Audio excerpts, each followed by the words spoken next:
ಗಿಲ್ಲಿ ಮತ್ತು ಕಾವ್ಯ ಎಂಟ್ರಿಗೆ ಜನರು complete totally ಫಿದಾ ಆಗಿದ್ದಾರೆ. ತಾವೆಲ್ಲರೂ ನೋಡ್ತಾ ಇರ್ಬೋದು, ಗಿಲ್ಲಿ ಮತ್ತೆ ಕಾವ್ಯ ಈವೆಂಟ್ಗೆ ಅಂತ ಬೆಂಗಳೂರು ಪದ್ಮನಾಭ ನಗರ ಒಂದು ಈವೆಂಟ್ಗೆ ಎಂಟ್ರಿ ಕೊಡ್ತಾರೆ. ವಿನಯ್ ಗುರುಜಿ ಅವರ ಆಶೀರ್ವಾದ ಸಹ ಪಡ್ಕೋತಾರೆ. ಬಹಳ ಚೆನ್ನಾಗಿ ಮನೋರಂಜನೆ ಕಾರ್ಯಕ್ರಮ, ಡ್ಯಾನ್ಸ್ಗಳು, ಹಾಡು ಎಲ್ಲವೂ ಕೂಡ ಇತ್ತು.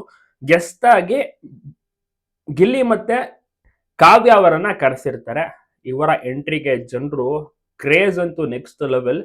ಎಂಟ್ರಿ ಕೊಡಕ್ಕೆ ಆಗ್ತಾ ಇಲ್ಲ. ಅಲ್ಲಿ ಜನ ಸಾಗರ ಮುತ್ಕೋಬಿಡ್ತಾರೆ. ಅಲ್ಲಿ ಸೆಕ್ಯೂರಿಟಿ ಬಾಡಿ ಗಾರ್ಡ್ಸ್ಗಳು ಇರಲೇಬೇಕು, ಪೊಲೀಸ್ ಪ್ರೊಟೆಕ್ಷನ್ ಇರಲೇಬೇಕು. ಆ ಬಳಿಕ ಸ್ಟೇಜ್ ಅನ್ನ ಹತ್ತಾರೆ.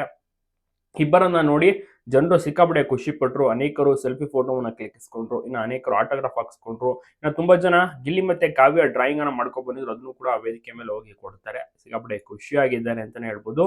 ಸಖತ್ತಾಗಿ ಇವರಿಗೆ ಸನ್ಮಾನವನ್ನು ಸಹ ಮಾಡ್ತಾರೆ ಅಲ್ಲಿದ್ದಂತ ಶಾಸಕರಾಗಿರ್ಬೋದು, ಮತ್ತೆ ಇನ್ನಿತರೆ ವಿನಯ್ ಗುರೂಜಿ ಅವರು ಕೂಡ ಕಾರ್ಯಕ್ರಮ ಈ ರೀತಿ ಎಂಟ್ರಿ ಕೊಟ್ಟಿದ್ದು, ಅದು ಜೋಡಿಯಾಗಿ ಒಂದಾಗಿ ಎಂಟ್ರಿ ಕೊಟ್ಟಿದ್ದು ಬಹಳಷ್ಟು ಜನರಿಗೂ ಕೂಡ ಖುಷಿ ಆಯ್ತು. ನೋಡುಗರು ಕೂಡ ಅಷ್ಟೇ ಈ ಒಂದು ಜೋಡಿ ಒಂದಾಗ್ಲಿ, ಮದುವೆ ಆಗ್ಲಿ ಅಂತ ಕೂಡ ವಿಶ್ವಾಸಗಳನ್ನ ತಿಳಿಸ್ತಾ ಇದ್ದಾರೆ.